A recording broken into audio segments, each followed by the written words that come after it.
O Jornal Nacional entrevistou hoje o presidente Lula sobre as tarifas anunciadas pelos Estados Unidos para produtos brasileiros de exportação. Ele disse à repórter Délis Ortiz que o Brasil quer negociar, mas cobrou respeito às decisões brasileiras e admitiu responder com tarifas iguais se não houver acordo.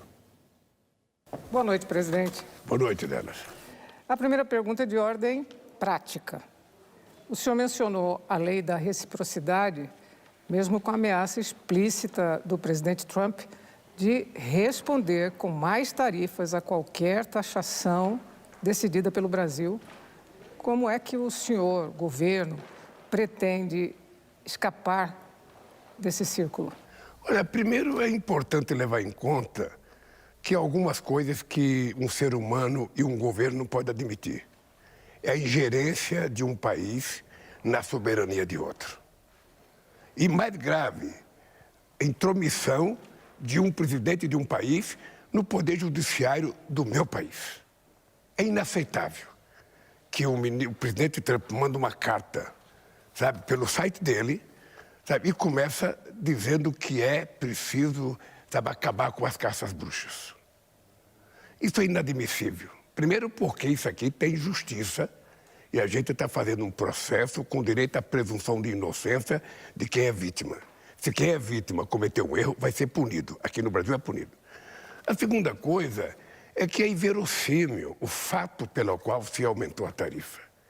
O presidente Trump deve estar muito mal informado, porque nos últimos 15 anos, o déficit para o Brasil é de 410 bilhões de reais entre comércio e tarifas.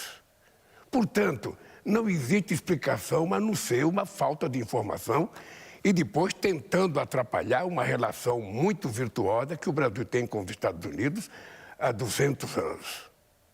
O que é que eu vou fazer, na verdade? Primeiro, eu não perco a calma e não tomo decisão com 39 graus de febre. O Brasil utilizará a lei da reciprocidade quando necessário. E o Brasil vai tentar, junto ao OMC, com outros países, tentar fazer com que a OMC tome uma posição para saber quem é que está certo ou que está errado.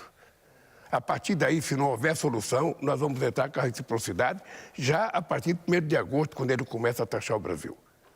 Nós entendemos que o Brasil é um país que não tem contencioso com ninguém, nós não queremos brigar com ninguém, nós queremos negociar e o que nós queremos é que seja respeitado as decisões brasileiras.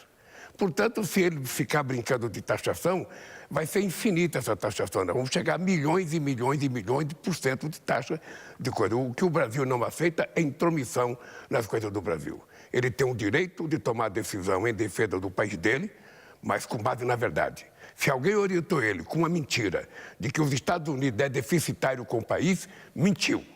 Porque os Estados Unidos é superavitário na relação comercial com o Brasil. A motivação política desse ataque americano é explícita, né? E Trump critica o julgamento de Jair Bolsonaro e ações no Supremo sobre as plataformas de redes sociais. Mas os ataques de Donald Trump começaram durante o encontro dos BRICS e depois das declarações do senhor em tom de crítico aos Estados Unidos durante o evento. Que papel o senhor atribui às suas declarações nas motivações do presidente americano?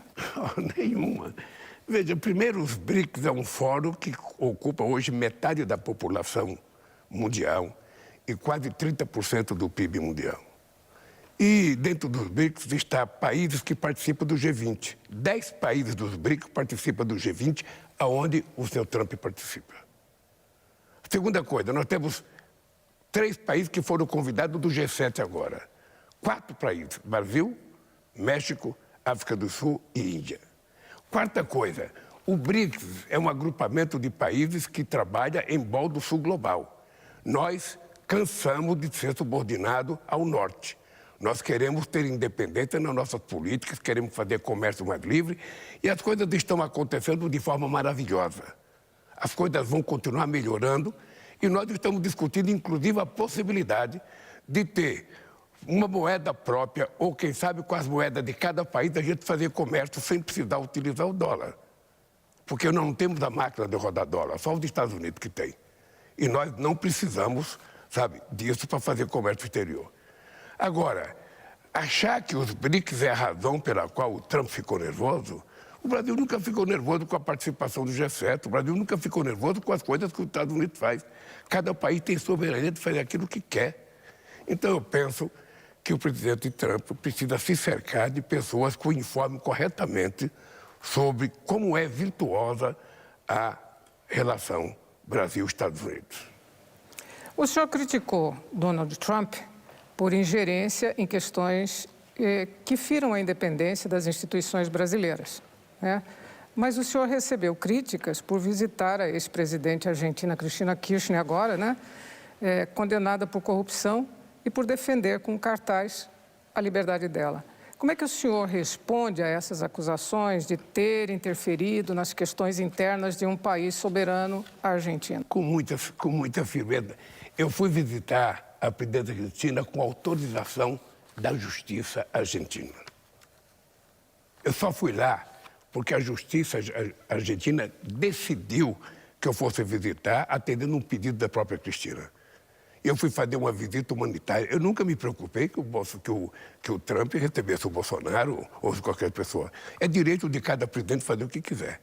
O que não é direito é um presidente querer dar palpite na decisão de justiça de um país. Aqui no Brasil, a nossa justiça tem autonomia. O Poder Judiciário é um poder autônomo, como é o Legislativo. E aqui a gente obedece regras.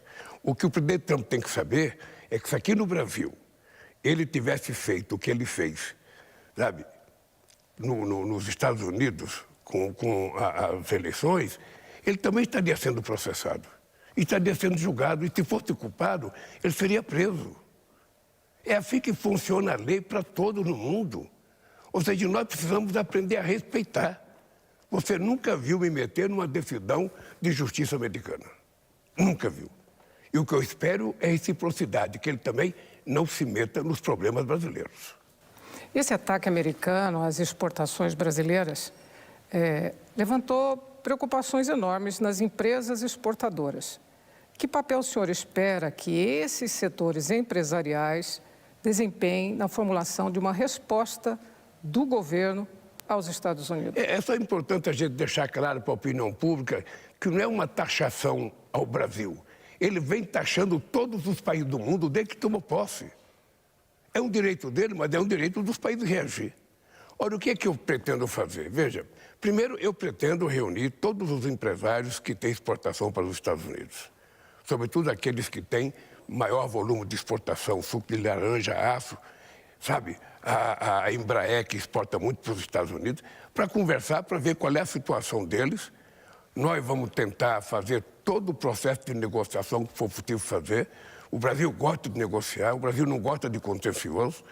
E depois que se esgotar as negociações, o Brasil vai aplicar a lei da reciprocidade. E aí os empresários, eu espero que estejam aliados ao governo brasileiro, porque se existir algum empresário que acha que o governo brasileiro tem que ceder e fazer tudo o que o presidente de outro país quer, sinceramente, esse cidadão não tem, sabe, nenhum orgulho de ser brasileiro. Essa é a hora da gente mostrar que o Brasil quer ser respeitado no mundo. Que o Brasil é um país que não tem contencioso com nenhum país do mundo e que, portanto, a gente não aceita desaforamento contra o Brasil.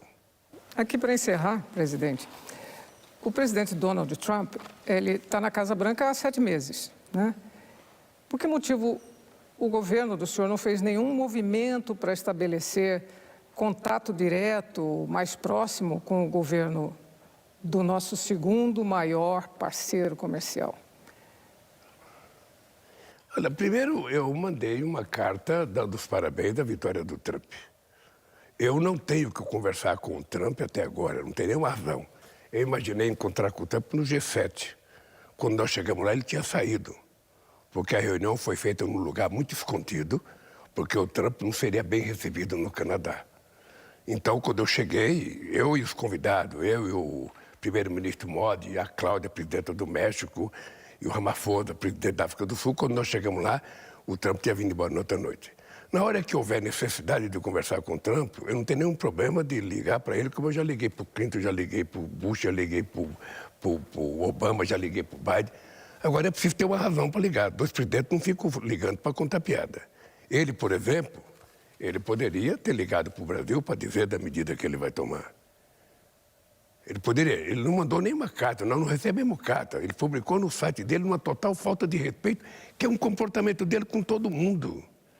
E eu não sou obrigado a aceitar esse comportamento desrespeitoso entre relações de chefe de Estado, entre relações humanas.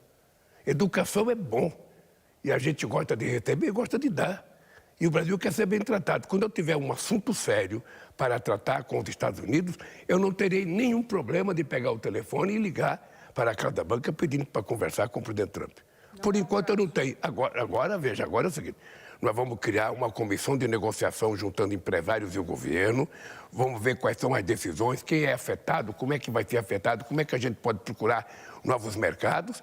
E eu mesmo vou procurar novos mercados para os produtos brasileiros. Esse é o meu papel, inclusive, de dizer para os empresários, vamos juntos abrir novos mercados. Porque não é fácil, sabe, ele só taxar os outros. Ele também terá consequência nos Estados Unidos. Ele também terá muita consequência. Então, assim, Délis, a relação entre dois estados, ela tem que ser uma coisa respeitosa. Um presidente, ele não é dono da verdade, um presidente não tem relação ideológica com o outro. Eu nunca tive relação ideológica, sabe? Eu converso com o presidente do país, seja ele quem for. Ele foi eleito pelo povo e precisa conversar, eu converso com todo mundo. Nunca tive um veto. Agora, eu não tenho nada para conversar com o Trump. Aliás, ele não dá motivo para que a gente tenha nada para conversar com ele. Depois que a gente discutir profundamente o que vai acontecer, sabe? Nós temos tempo para discutir, nós temos tempo para conversar, nós temos tempo para ouvir os empresários, nós temos tempo para ouvir a OMC, para ouvir outros países como é que estão acontecendo. E aí, quando chegar o momento, se for necessário conversar, pode ficar certa que eu não terei nenhum problema de pegar o telefone e ligar, correndo o risco de ele, de forma mal educada, não querer me atender. Eu corro risco, mas de qualquer forma, se for necessário, eu farei isso sem nenhum problema. Então, por agora, nada, né? Por agora, nada. E nem chamar a embaixadora. Eu não sei, aí é um problema que o Itamaraty vai ter que tomar essas decisões. Tá? Eu acho que era importante chamar a embaixadora para tomar informações, mas é um problema que depende da decisão do Itamaraty. Eu acho que o ministro Mauro Vieira saberá cuidar disso. O que eu acho um desaforo muito grande dela e não dá para aceitar, é um cidadão, um presidente de um país importante como os Estados Unidos, conversar uma carta para mim, mandada pelo site, avocando o fim das caças às bruxas a um ex-presidente que tentou dar um golpe nesse país. Ele não tentou dar um golpe, ele tentou preparar a minha morte, a morte do presidente da Suprema Corte, que na época era o Alexandre de Moraes, a morte do vice-presidente. E não é ninguém da oposição que está falando, são os militares que estavam com ele. É o ajudante de ordem dele que recebeu as informações deles. Agora, quem vai ser julgado não é o cidadão Bolsonaro, quem vai ser julgado é os autos do processo. Se ele tiver razão, será absolvido. Se ele não tiver razão, ele será condenado. E se condenado, vai ser preso. É assim que funciona a justiça no Brasil. E é assim que eu espero que funcione nos Estados Unidos. Se tivesse um Capitólio aqui e o Bolsonaro tivesse feito o que fez o Trump nos Estados Unidos, ele também estaria sendo julgado. Porque a lei aqui no Brasil é para todos, de verdade. Doa a quem doer. Obrigada, presidente. No dia 10 de junho, o ex-presidente Jair Bolsonaro foi interrogado no Supremo Tribunal Federal e declarou não ter qualquer envolvimento com planos ilegais, inclusive a suposta tentativa de assassinato de autoridades. Bolsonaro disse que discutiu com ministros militares alternativas que, segundo ele, eram constitucionais para contestar o resultado das eleições. Afirmou que foram conversas informais e que não tratava de uma tentativa de golpe. A ação penal no Supremo ainda não tem data para conclusão.